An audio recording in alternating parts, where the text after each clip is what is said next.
Queridos irmãos, nós começamos hoje a ler o Sermão Eclesiástico, capítulo 18 do Evangelho de São Mateus. E é bastante impressionante que o texto começa dizendo: os discípulos aproximaram-se de Jesus e perguntaram: quem é o maior no reino dos céus? Por quê? Porque a igreja, como toda a sociedade, não é anárquica. Ela possui uma ordem interna. Aquilo que no catecismo da igreja se diz Ecclesia docens, igreja docente, o clero, e Ecclesia dicens, a igreja que aprende, o povo. Então, nós facilmente poderíamos pensar que a Ecclesia docens, que o clero, é mais importante porque é maior, porque está posto num nível hierárquico maior. E o que Jesus diz é desconcertante. Ele chamou uma criança, colocou-a no meio deles e disse: em verdade vos digo, se não vos converterdes e não vos tornardes como crianças, não entrareis no reino dos céus. Quem se faz pequeno como esta criança, esse é o maior no reino dos céus. E quem recebe em meu nome uma criança como esta, é a mim que recebe. Há diversos significados aqui. Jesus, por exemplo, está nos mostrando que a infância espiritual no Novo Testamento não é uma opção, ela é uma obrigação. Todos temos o dever de nos colocarmos diante de Deus Pai como filhos pequenos.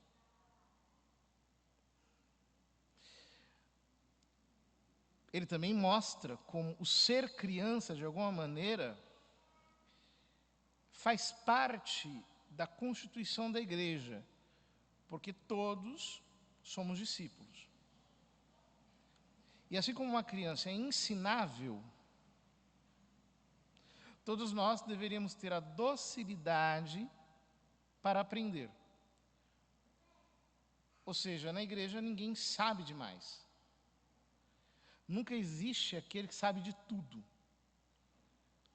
Nós todos temos que passar a vida inteira como discípulos, aprendendo, estudando.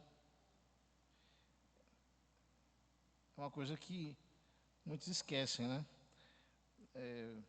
Facilmente, por exemplo, um seminarista passa anos estudando, depois que se ordena, nunca mais estuda. Porque pensa, não, agora eu já sou sacerdote, não preciso estudar. É uma bobagem. Nós precisamos passar a vida inteira aprendendo. Mas, eu tenho a impressão que o que o Senhor está dizendo aqui é algo um pouco diferente. Ele está dizendo para os apóstolos: se não vos converterdes e não vos tornardes como crianças, não entrareis no reino dos céus. O que ele está querendo dizer? Que nessa divina obsessão de ensinar, nós precisamos nos colocar nas condições de uma criança para entender como ensiná-la. Ou seja, uma boa pedagogia é a pedagogia que, antes de estudar o conceito abstrato, estuda o aluno. Entende o jeito do aluno compreender. Se coloca, digamos, nas condições cognitivas daquele aluno, então é capaz de ensinar de um modo que ele possa aprender. Então, converter-se E se tornar criança, nesse sentido, significa eu preciso aprender a me ajustar às capacidades cognitivas que cada discípulo precisa ter ao longo da sua caminhada. E é exatamente assim. É por isso que a Igreja Católica, graças a Deus, não é apenas uma igreja de pregadores, mas também é uma igreja de confessores. Por quê? Se o sacerdote não ouvir as ovelhas, entender o coração das ovelhas, entender como elas são, ele não vai saber pregar, ele vai pregar um moralismo teórico. A igreja é divinamente constituída mesmo. Porque justamente é nesse contato direto que nós entendemos o modo de as pessoas entenderem. Ora, isso é absolutamente fundamental na pregação. Se nós não quisermos falar para as nuvens. Depois ele diz, não desprezeis nenhum desses pequeninos, pois eu vos digo que os seus anjos nos céus veem sem cessar a face do meu Pai que está nos céus. Anjo é mensageiro. A palavra angelos significa isso, mensageiro. Então, aqui, o Senhor está falando, sim, dos santos anjos. A igreja sempre utilizou esse versículo para afirmar a sua fé na existência dos anjos da guarda. E é muito interessante que essa fé já existia entre os judeus, um pouco antes do tempo da encarnação. A fé nos santos anjos, ela, no Velho Testamento, ainda não é muito clara, é um pouco difusa. É no Novo Testamento, e nós diríamos no intertestamento, quer dizer, naquele período entre o Antigo e o Novo Testamento, que graças a muitas influências, inclusive exteriores ao povo de Israel, Deus faz com que a fé na intervenção dos anjos, digamos assim, ganhe espaço. E, ora, se anjo aqui é anjo mesmo, são esses espíritos puros, ao mesmo tempo representam os pregadores, representa, digamos, a palavra enviada. O que o Senhor está dizendo é, não desprezem os pequeninos. Falem para eles entenderem, porque os seus mensageiros nos céus estão olhando sem cessar a face do meu Pai para ver se vocês estão cumprindo a missão de ensiná-los para que eles aprendam. Então Jesus diz, que vos parece? Se um homem tem 100 ovelhas e uma delas se perde, não deixa ele as 99 nas montanhas para procurar aquela que se perdeu? Em verdade vos digo, se ele a encontrar, ficará mais feliz com ela do que com as 99 que não se perderam. Do mesmo modo, o Pai que está nos céus não deseja que se perca nenhum desses pequeninos. Então aqui, no contexto do sermão eclesiástico, diferentemente do capítulo 15 de São Lucas, quando ele conta a parábola da ovelha perdida, querendo salientar a misericórdia, aqui, Jesus está querendo salientar um ensino. Esse ensino que constitui a igreja. Ou seja, quem é a ovelha perdida? É qualquer pequenino que precisa entender a mensagem. É qualquer pequenino que não consegue perceber, que está perdido na compreensão, que não tem o pasto. O pasto é aquilo que dá o pastor, ou seja, que não consome a palavra corretamente. Esse é o pequenino para o Evangelho. E nós deveríamos nos preocupar muito com isso. Por quê? A verdade é que as pessoas não estão entendendo. Há muita confusão nos nossos dias.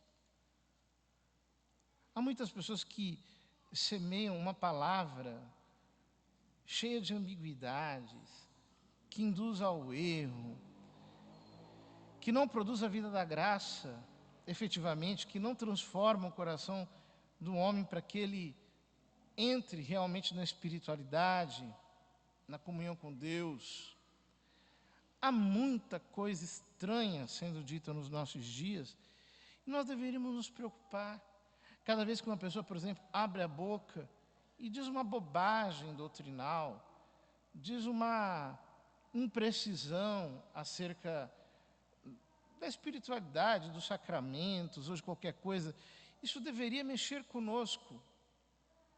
Nós deveríamos ir lá tentar fazer o possível, não para enfiar algo na cabeça da pessoa, mas para que a palavra possa entrar de uma maneira doce, gentil, edificante, que possa ser assimilada. Porque, por exemplo, não adianta eu chegar para uma... Utilizo aqui um exemplo bem extremo. Para uma prostituta e dizer para ela que ela está em pecado. Até porque, possivelmente, ela já sabe disso. E talvez ela faz aquilo, não é nem tanto por querer. Então eu preciso me colocar na perspectiva dela. Eu preciso ir lá, mostrar para ela o quanto que ela tem valor diante de Deus, o quanto que a dignidade dela é importante, o quanto ela é uma filha amada, querida, o quanto Deus, por ser seu Pai amoroso, não quer que ela venda o seu corpo, quer que ela tenha uma relação de amor verdadeiro, de compromisso. Quando eu me coloco na condição da pessoa, eu não a perco. Então, por exemplo, tem alguém que está vivendo uma moral desviada, pervertida. Não adianta eu chegar com 5 pedras. Você está errado, você não está certo, isso que você está fazendo vai te condenar, você vai para o inferno. Eu tenho que me colocar na perspectiva daquela pessoa, entender as perguntas que estão na cabeça dela, para dar a resposta adequada para as questões que ela traz. É muito interessante, às vezes eu como sacerdote tive experiências assim do tipo de ir a um evento. Chego lá, um evento não religioso, uma pessoa vai se aproximando, vai se achegando, pumba, senta do meu lado. E aí traz as questões dela. Querendo, por exemplo, receber de mim uma resposta fácil, ou às vezes até querendo me encurralar, né? Por que a igreja não aceita isso? Por que a igreja condena isso? E aí, eu preciso sair daquilo e mostrar o seguinte: não, peraí, calma.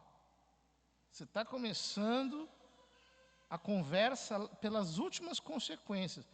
Vamos começar lá do começo.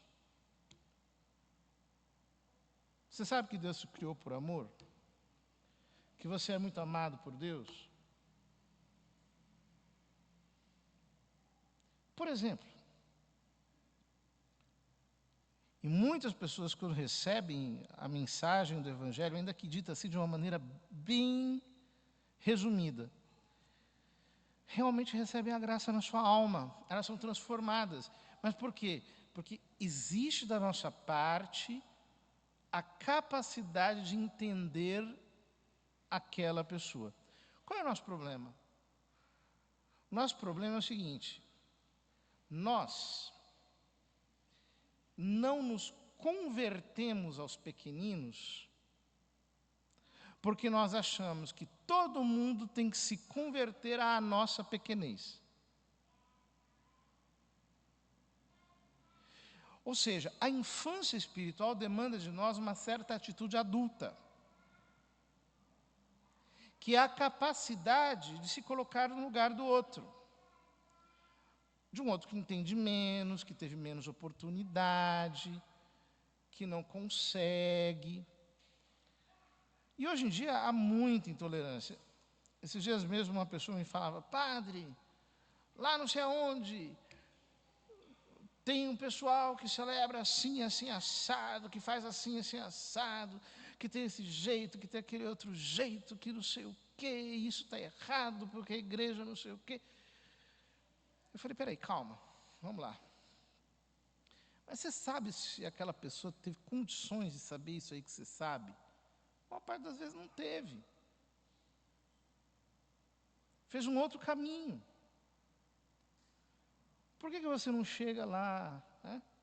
Leva lá um queijo para ele, bate um papo, se apresenta, mostra um lado que ele talvez não esteja enxergando, se coloca na perspectiva dele. Isso é se fazer pequenino. E, quando nós entendemos isso, nós entendemos que, de certo modo, todos somos pequeninos. E, portanto, nós sempre temos que fazer o esforço de entender a cabeça do outro, para poder ajudá-lo a entender o Evangelho.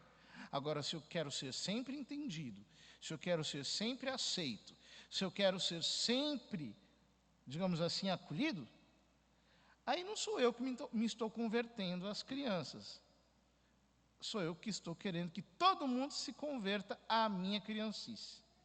E aí não tem jeito, porque a igreja não é um berçário.